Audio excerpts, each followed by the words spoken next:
Интимдик сүрөт, видеолорду таратам деп кызды коркутуп, акча талап кылып жүргөн жаран кармалды. Бул тууралуу Ички иштер министрлигинин маалымат кызматынан билдиришти. Маалымда алгандай, ушул жылдын 28 февралында Борбор калаанын тургуну аял киши кайрылып, акча талап кылып жаткан адамга карата чара көрүүнү суранган.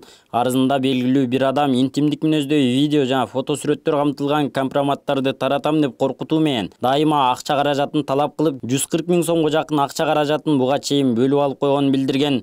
Бул факт боюнча кылмыш жаза кодексинин 208-беренесинин 2-бөлүмү опузалап талап кылуу менен кылмыш иши козголгон.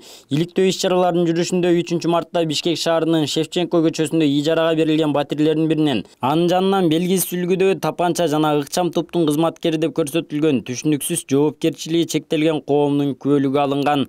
Кармалган жаран мурда оорулук, мал уурдоо жана каракчылык кылмыш иштерин жасагандыгы үчүн соттолгон. 1995-жылы туулган Ысык Көл облусунун жараны болгон. Учурда аталган кылмыш фактысы боюнча тергөө иштери улантылууда. Талас мэриясында коррупция фактысы боюнча мамлекетке 3 миллион сом кайтарылды. Талас шаарынын мэриясынын муниципалдык менчик башкармалыгында коррупция фактысы боюнча 3 миллион сом кошумча мамлекетке кайтарылды. Бул тууралуу Улуттук коопсуздук мамлекеттик комитетинин басма сөз кызматынан билдиришти. Маалыматка ылайык, Улуттук коопсуздук мамлекеттик комитетинин Талас облусу боюнча башкармалыгы тарабынан Талас шаарынын мэриясынын муниципалдык менчик башкармалыгында муниципалдык менчикте турган жер тилкелерин ижарага берүүдө коррупциялык схема аныкталган. Бул кылмыш ишин алкаган айыпталуучулардын кошумча 3 миллион сому мамлекеттин кирешесине кайтарылды. Ал буга чейин мурда мамлекеттин кирешесине 5 миллион сом кайтарылган болчу.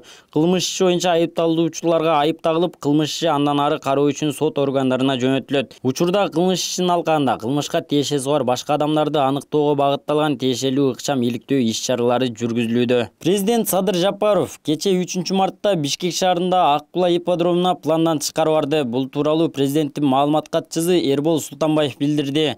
Анын айтымына караганда, мамлекет башчысы ипподромду кыдырып, анын учурда абалын көрүп чыкты. Садыр Жапаров заманбап жаңы ипподром куруу үчүн жер тилкесин бөлүп берүү боюнча сунуштарды киргизүүнү, ошондой эле учурда ипподромду бузуп, анын ордуна калкка жеңилдетилген ипотекалык насыя менен берилчү көп кабаттуу үйлөрдү салуу мүмкүнчүлүгүн кароону тапшырды, деп жазды Султанбаев өзүнүн социалдык тармактагы баракчасына. Контролдук кассалык машиналар ишке киргизилгенден тартып, салыктык түшүүлөрдүн өсүү динамикасы биздин туура жолдо экенибизди көрсөтүп турат.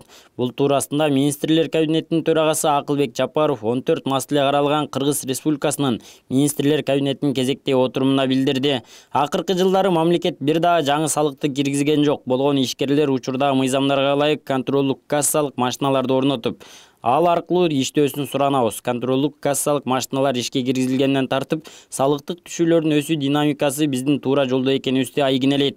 Бизнес ар кандай күңүрт же көмүскө схемаларды колдонбостон ачык айкын жана чынчыл иштеши керек, деди ал. Бир катар жергиликтүү мамлекеттик администрация башчыларына жана шаар мэрлерине сөгүш жарыяланып, бир катар жетекчилер ээлеген кызматынан бошотулду.